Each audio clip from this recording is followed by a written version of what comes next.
Diga a honra. Diga, está diretamente ligado à gratidão. Irmão, gratidão fundamentalmente é uma expressão de honra. Assim como ingratidão é uma expressão de desonra. Não tem nada pior para um pai do que o filho ingrato. Não tem nada pior para um pai que trabalhou demais para comprar alguma coisa, entregar um presente para o seu filho e ser rejeitado. Alguém já viveu isso? Ou já viu alguém viver isso? Ninguém? Uau. Obrigado. Você trabalha, se esforça, compra algo que talvez nem poderia comprar, no momento que talvez nem poderia fazer, e aí você entrega para o teu filho e seu filho... A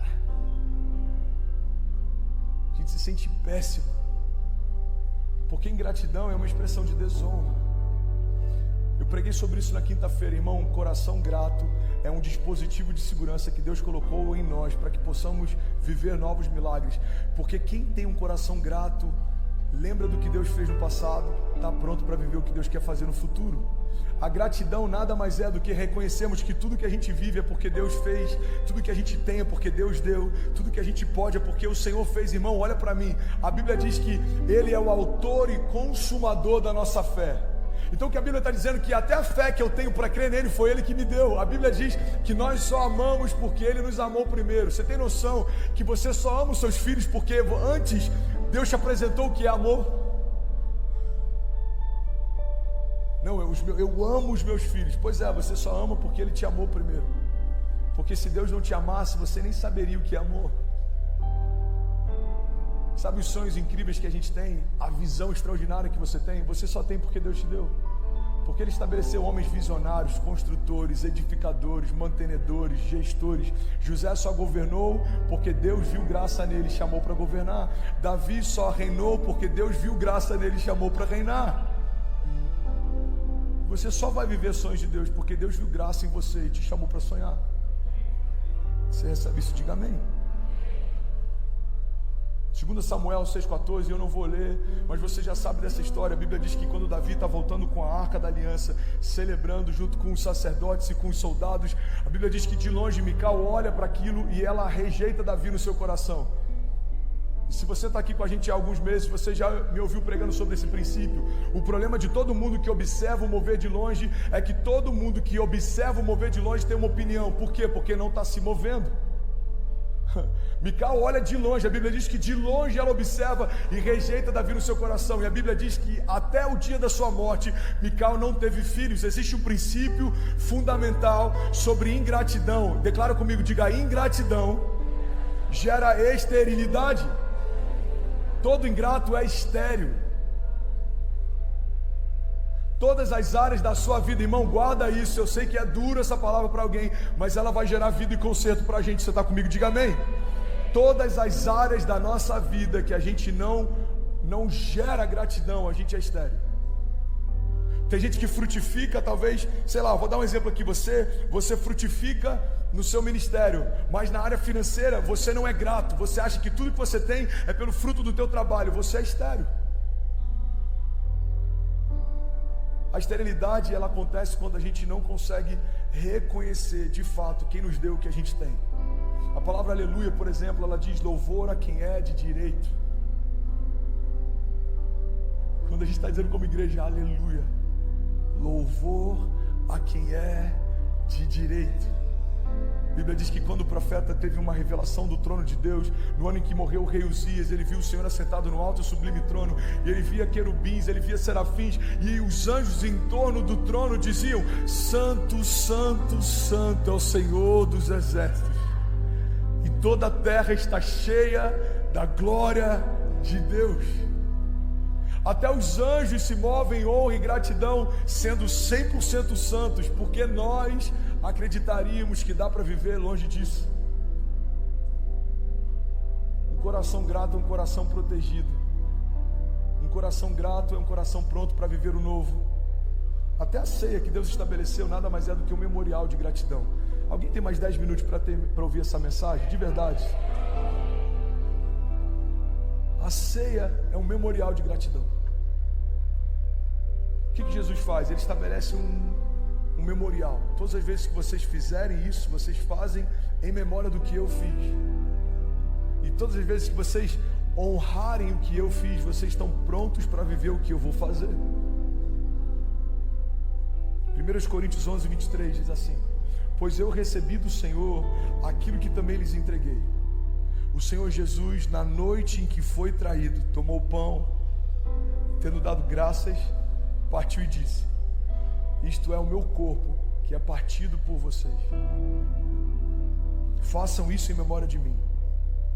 Da mesma forma, depois da ceia, tomou o cálice e disse: esse cálice é a nova aliança no meu sangue. Façam isso sempre que o beberem, em memória de mim. Porque sempre que comerem desse pão e beberem desse cálice, vocês anunciam a morte do Senhor até que Ele venha. Alguém pode dizer glória a Deus por isso? Jesus está estabelecendo um memorial de gratidão que é todo pautado em honra. Todas as vezes que vocês se reunirem para fazer isso, façam em memória de mim. Por quê? Porque quando você honra o que eu fiz por você, você está pronto para viver o que eu ainda vou fazer. O que eu vou falar que talvez seja até questionado, quem sabe eu posso até ser combatido por alguns, com certeza vou. Mas já teve momentos na minha igreja, e com todo respeito, a igreja que eu pastoreio, eu vou responder por ela, então eu preciso também ter autoridade para fazer e desfazer algumas coisas, mesmo que isso possa ser questionado. Lá em Miami, teve cultos de ceia que eu não consegui ministrar a ceia, porque a gente não estava com uma cultura de honra para ceiar. Já teve cultos que eu falei: gente, desculpa, mas a gente está tão distraído, eu estou vendo gente aqui que está tão a parte do que está acontecendo, eu não consigo ministrar a ceia num ambiente como esse. A gente vai cear à noite, se a atmosfera for diferente. E por que isso? Porque não é sobre comer um pouco de pão e tomar um pouco de suco, é sobre trazer à memória aquilo que nos dá esperança, é sobre lembrar do dia em que a vida experimentou a morte para que eu pudesse viver. Existe um dia na Bíblia que a história relata que o sol se recusou a brilhar. O dia em que o sol se recusou a brilhar é o dia em que o Verbo vivo, o Filho de Deus, encontrou a morte para que a gente que estava morto encontrasse a vida. A honra é um posicionamento. A honra é pautada em gratidão. É impossível honrarmos a Deus se não formos gratos por tudo que Ele já fez. Irmão, olha para mim, porque isso aqui pode mudar a história de alguém. Muitas vezes a gente está reclamando dos milagres que ainda não viveu e está sendo ingrato com os milagres que a gente já viveu. Hoje pela manhã, quando a gente estava orando, eu falei: igreja, vamos, libera o seu som, libera o seu som. E uma palavra que eu liberei, eu queria que você guardasse isso. Eu falei: quando o clamor da igreja for mais alto do que a murmuração da igreja, a gente vai experimentar um pleno avivamento. Quantas vezes a nossa murmuração é ouvida por todo mundo, mas o nosso clamor não é ouvido pelos céus? Para reclamar da política, a gente discute em mesas. Para reclamar do pastor, a gente discute nos corredores. Para reclamar do governo, a gente discute na internet. Para reclamar da Copa do Mundo, a gente discute com qualquer um. Mas quando chega na hora de clamar, um monte de leão parece que virou um gatinho. Vamos, igreja, feche seus olhos. Está olhando para o nada. Levante suas mãos. Eu estou cansado. Libere o seu som. O que a gente está fazendo aqui nada mais é do que impulsionar você. Faça algo, reaja, celebre, corresponda, participe.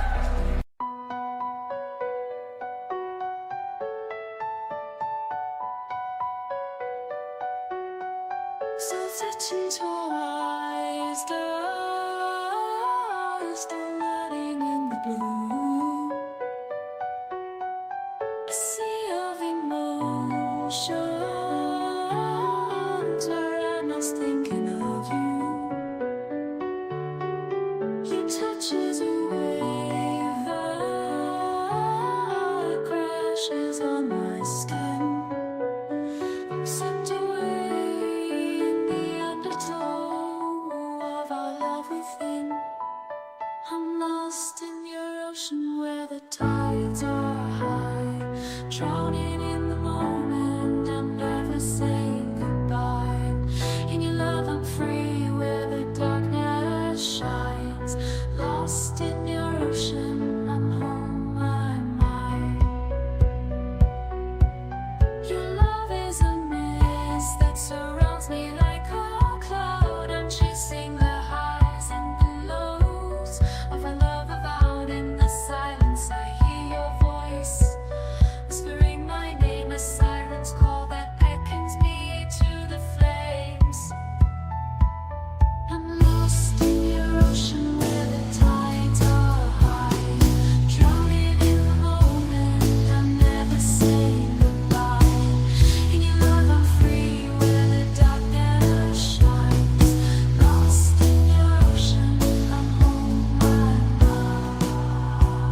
você.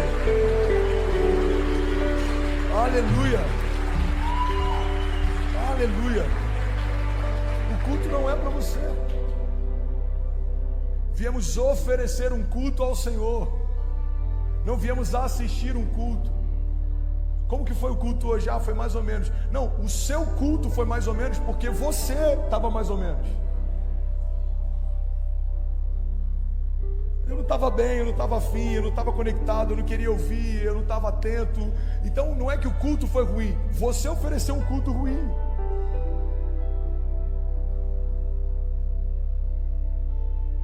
O culto não é algo que a gente recebe, o culto é algo que a gente derrama. Senhor, eu vim derramar o meu coração. Senhor, eu vim derramar o meu coração. Fala comigo, recebe a minha oferta, recebe o meu clamor, recebe a minha adoração. Você é o centro desse lugar, você é o centro da minha história, você é o centro do nosso culto, você é o centro de todo louvor. É sobre você que a gente canta, é sobre você que a gente prega, é sobre você, o autor e consumador da nossa fé. Aleluia, aleluia. E aí, tudo bem? Você acabou agora de assistir um vídeo. Se você ainda não está inscrito, já se inscreve também no nosso canal, ativa esse sininho aqui embaixo de notificação e toda vez que eu fizer uma live ou estiver transmitindo uma mensagem ao vivo, você vai ser um dos primeiros a saber. Mas eu deixei mais 2 indicações aqui que eu espero que façam.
Façam muito sentido para você, então já aproveita e clica para assistir a próxima mensagem, beleza? Seja bem-vindo ao time de incendiários e eu espero de verdade que essas mensagens mudem a sua vida como elas têm mudado a minha também. Até a próxima.